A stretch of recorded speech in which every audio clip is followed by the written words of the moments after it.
ফরেক্স মার্কেটে কিভাবে ট্রেড করা হয়।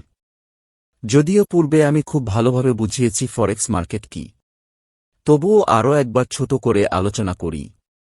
ফরেক্স এফএক্স বা বৈদেশিক মুদ্রা নামেও পরিচিত, ইংরেজিতে যাকে বলা হয় ফরেইন এক্সচেঞ্জ। ফরেক্স বলতে আন্তর্জাতিক মুদ্রা বাজারকে বোঝায়।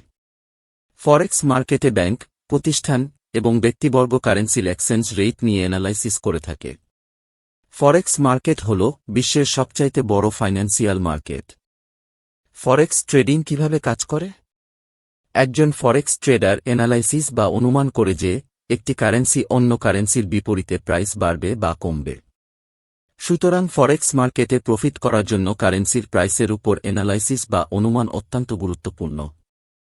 একটি কারেন্সির মান অর্থনৈতিক, রাজনৈতিক, ভূরাজনৈতিক ঘটনা এবং ব্যবসা বাণিজ্য ও বিভিন্ন আর্থিক ফ্লো দ্বারা প্রভাবিত হয়ে থাকে। ফরেক্স মার্কেটে বিজনেস চালু করা খুবই সহজ। খুব সহজেই বাই সেল করে প্রফিট বা লস এর রেজাল্ট খুব দ্রুত পাবেন।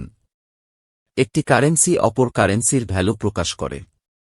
যেমন ইউরো ইউএসডি প্রাইস 1.10, এখানে 1 ইউরো দিয়ে $1.10 পাবেন। প্রত্যেকটি কারেন্সি পেয়ারে একটি কারেন্সি অন্য কারেন্সির বাই সেল প্রাইস প্রকাশ করে। যেমন ইউএসডি জেপিওয়াই প্রকাশ করে যে $1 দিয়ে আপনি কত জাপানি ইয়েন ক্রয় করতে পারবেন। ফরেক্স কোড কিভাবে বুঝবেন? আমরা জানি যে কারেন্সি জোড়া আকারে কোটেড হয়, যেমন ইউরো ইউএসডি, জিবিপি ইউএসডি বা এইউডি ইউএসডি ইত্যাদি। কারেন্সিকে পেয়ার আকারে কোট করার কারণ হল প্রতিটি কারেন্সি পেয়ার ট্রেডে একজন ট্রেডার একটি মুদ্রা বাই করছে এবং সাথে সাথে অপর মুদ্রাটি সেল করছে। আপনার প্রশ্ন আসতে পারে যে আমি কিভাবে বুঝব কোনো কারেন্সি বাই করছি এবং কোনো কারেন্সি সেল করছি।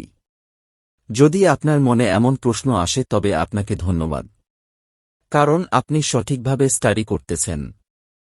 আপনার মনের প্রশ্নের কারণে বেস এবং কোড কারেন্সি নিয়ে আলোচনা করা যেতে পারে। Base and quote currency. Forex মার্কেটে যখন আপনার একটি এন্ট্রি পজিশন চালু থাকে আপনি একটি কারেন্সির বিপরীতে অন্য কারেন্সি এক্সচেঞ্জ করছেন। ছবিতে মার্কিন ডলার এবং ব্রিটিশ পাউন্ড, জিবিপি ইউএসডি এর একটি উদাহরণ উল্লিখিত। স্ল্যাশের বাম দিকে মুদ্রাটি জিবিপি বেস কারেন্সি হিসেবে বিবেচিত। বেস কারেন্সি হল কারেন্সি পেয়ারের এক্সচেঞ্জ রেটের রেফারেন্স এলিমেন্ট। এর সর্বদা একটি মান বিদ্যমান থাকে। স্ল্যাশের ডান দিকের মুদ্রাটি ইউএসডি কে বলা হয় কাউন্টার বা কোট কারেন্সি। কারেন্সি পেয়ারে বাই করার সময় এক্সচেঞ্জ রেট প্রকাশ করে যে বেস কারেন্সি 1 ইউনিট ক্রয় করতে কোট কারেন্সির ইউনিটগুলোতে কত টাকা পরিশোধ করতে হবে। উদাহরণ, 1 পাউন্ড ক্রয় করতে 1.21121228 মার্কিন ডলার প্রদান করতে হবে। কারেন্সি পেয়ারে সেল করার সময় এক্সচেঞ্জ রেট প্রকাশ করে যে বেস কারেন্সি 1 ইউনিট বিক্রয় করতে কোট কারেন্সির কত ইউনিট পাবেন। উদাহরণে, আপনি যখন 1 ব্রিটিশ পাউন্ড বিক্রি করবেন তখন আপনি 1.21 মার্কিন ডলার পাবেন। আপনি যদি ইউরো ইউএসডি বাই করেন তাহলে এর সহজ অর্থ হল আপনি বেস কারেন্সি কিনছেন এবং একই সাথে কোট কারেন্সি বিক্রি করছেন। সোজা কথা বাই ইউরো, সেল ইউএসডি। আপনি যদি মনে করেন যে বেস কারেন্সি স্ট্রং হবে এবং কোট কারেন্সি বেস কারেন্সির বিপরীতে দুর্বল হবে তবে আপনি বাই করবেন। আপনি যদি মনে করেন যে বেস কারেন্সি কোট কারেন্সির বিপরীতে দুর্বল হবে তবে আপনি সেল করবেন। লং ইন শর্ট, একজন ফরেক্স ট্রেডারে ট্রেড করার পূর্বে নির্ধারণ করতে হবে বাই নাকি সেল করবে। ট্রেডার যদি বাই করতে চায় তবে বেস কারেন্সি ক্রয় করবে এবং কোট কারেন্সি বিক্রয় করবে। এর মানে হল ট্রেডার চায় বেস কারেন্সির মান বাড়ুক এবং তিনি বেশি দামে তা বিক্রয় করে প্রফিট করবেন। ফরেক্স ট্রেডিং এর ভাষায় একে বলা হয় লং পজিশনে এন্ট্রি নেওয়া। ট্রেডার যদি সেল বা বিক্রয় করতে চায় তবে এর মানে হল বেস কারেন্সি বিক্রয় করা এবং কোট কারেন্সি বাই করা। ট্রেডার চান যে বেস কারেন্সির মান কমে যাক এবং তিনি তা কম মূল্যে ক্রয় করে নেবেন। রিটেল মার্কেটে বাই এন্ট্রিকে লং পজিশন এবং সেল এন্ট্রিকে শর্ট পজিশনের পরামর্শ দেওয়া হয়, যদিও এটা একজন ট্রেডারের বিবেচনা। ফ্ল্যাট ও স্কোয়ার। যদি আপনার ট্রেডিং অ্যাকাউন্টে কোনো এন্ট্রি রানিং না থাকে তবে তাকে বলা হয় ফ্ল্যাট বা স্কোয়ার। একটি রানিং এন্ট্রিকে ক্লোজ করাকে বলা হয় স্কোয়ারিং আপ।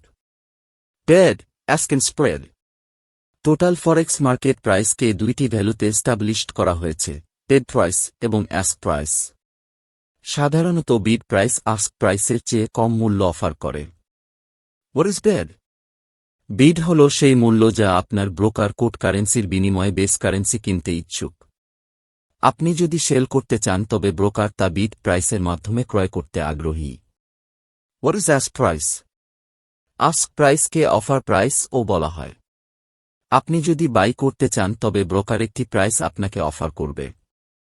উক্ত অফার প্রাইসকে বলা হয় ask price. What is spread? Bid এবং আস্ক প্রাইসের মধ্যে যে পার্থক্য বা গ্যাপ তাকে স্প্রেড বলা হয়। উদাহরণ, ইউরো ইউএসডি পেয়ারে বিড প্রাইস হল 1.10500 এবং আস্ক প্রাইস হল 1.10530। এর মানে আপনি বাই করলে এন্ট্রি পজিশন হবে 1.10530, সেল করলে সেল প্রাইস হবে 1.10500। বিড এবং আস্ক প্রাইসের মাঝে যে প্রাইস গ্যাপ ওইটাই স্প্রেড। উল্লিখিত প্রাইসে স্প্রেডের পরিমাণ হল 3 পিপস। অনেক ব্রোকার 4 অঙ্কের প্রাইস অফার করে। মনে রাখা দরকার যে 5 অঙ্কের সংখ্যার সর্বশেষ সংখ্যাকে পিপেটিস বলা হয়।